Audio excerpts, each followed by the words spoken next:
इससे एक बात साफ ज़ाहिर होती है कि महाराष्ट्र और बिलखुसूस मुंबई में जो भारत का फाइनेंशियल कैपिटल है, वहाँ पर एक जंगल राज चल रहा है। और बड़े अफसोस के साथ ये बात कहना पड़ता है कि मुंबई की पुलिस जो अपने प्रोफेशनलिज्म के लिए पूरे भारत में मशहूर है, वहाँ पर इस तरह की हत्याएं हो रही हैं। तो इससे एक बात मालूम होती है कि वहाँ की शिंदे और फडणवीस की सरकार के पास कोई पॉलिटिकल विल नहीं है। वो पुलिस को बंद करके रखे हैं, उनको काम करना नहीं दे रहे। और तीसरा ये है कि उनको सिर्फ इलेक्शन की फ़िक्र है।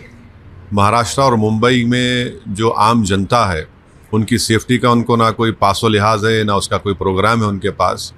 और एक 3 मरतबा के एमएलए और जो ख़ुद उनकी पार्टी के अलायंस में है, आप उसकी हत्या कर दी जाती है, जिसमें 3-3 गोलियां मारी जाती हैं।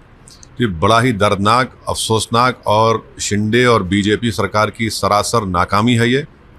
और इससे एक पैगाम मिलता है कि वहाँ पर कोई भी सुरक्षित नहीं है।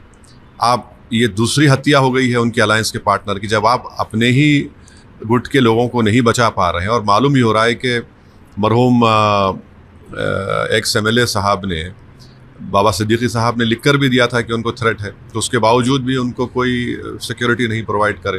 तो ये कंप्लीट पॉलिटिकल फेलियर है, लॉ एंड ऑर्डर का फेलियर है, और ये बहुत बड़ी कॉन्स्पिरेसी है। और मुझे नहीं लगता कि वहाँ की मौजूदा सरकार इस कॉन्स्पिरेसी को अनरेवल करना चाहेगी या कर सकेगी।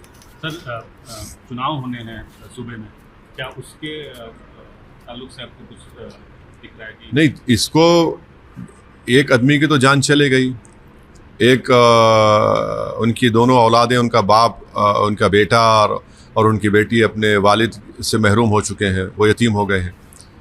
तो आप चुनाव से ज़्यादा यह है कि वहाँ की सरकार ने पुलिस को कमज़ोर करके रख दिया, ख़ास तौर से मुंबई की पुलिस को, जो उनका प्रोफेशनलिज्म एक मशहूर था। वहाँ का इंटेलिजेंस का नेटवर्क लगता है कि बिल्कुल ख़त्म होकर रह गया। और चुनाव के सामने, ऐन चुनाव के सामने इस तरह की हत्या एक सीनियर लीडर की होती है, तो यकीनन इसका जनता, इसका खमियाजा वहाँ की सरकार को भुगतना पड़ेगा। मगर अफसोस ये कि खमियाजा आम जनता भुगत रही है, क्योंकि उनको सिर्फ पॉलिटिकल मैनिपुलेशन, जोड़ तोड़ की राजनीति से शिंदे और फडणवीस की सरकार को मतलब है। वो अपनी जान को बचाने की फ़िक्र में है। उनको इस बात की फ़िक्र नहीं है कि वहाँ की जनता, वहाँ के लोग कितना अपने आप को अनसेफ महसूस करते हैं। तो यकीनन ये जनता, महाराष्ट्र की जनता, इनको सबक सिखाएगी, क्योंकि इस तरह दिन कोई गाड़ी के करीब आकर 3-3 गोलियां चला देता है बाबा सिद्दीकी के ऊपर। और उन्होंने हालिया दिनों में मालूम हो रहा है कि उन्होंने लिख कर भी दिया था कि उनकी सिक्योरिटी में इजाफा किया जाए।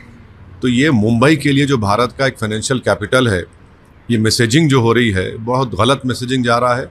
और इसकी पूरी जिम्मेदारी मेरी नज़र में वहाँ की सरकार पर आयद होती है। और यकीनन ये आने वाले चुनाव में लॉ एंड ऑर्डर का मसला और इनका सेलेक्टिव क़ानून का इस्तेमाल, या फिर आंखें बंद कर लेना उन लोगों के ख़िलाफ़ जो क़ानून अपने हाथ में लेते हैं, जो गाली देते हैं, जो हिंसा की बात करते हैं, जो धर्म संसद करके गाली देते हैं। कोई सरकार कोई काम ही नहीं कर रही, सिर्फ अपनी चमड़ी बचाने के लिए काम कर रहे हैं। तो यही हालात पैदा होने वाले हैं महाराष्ट्र में, और इसका खमियाजा भुगतना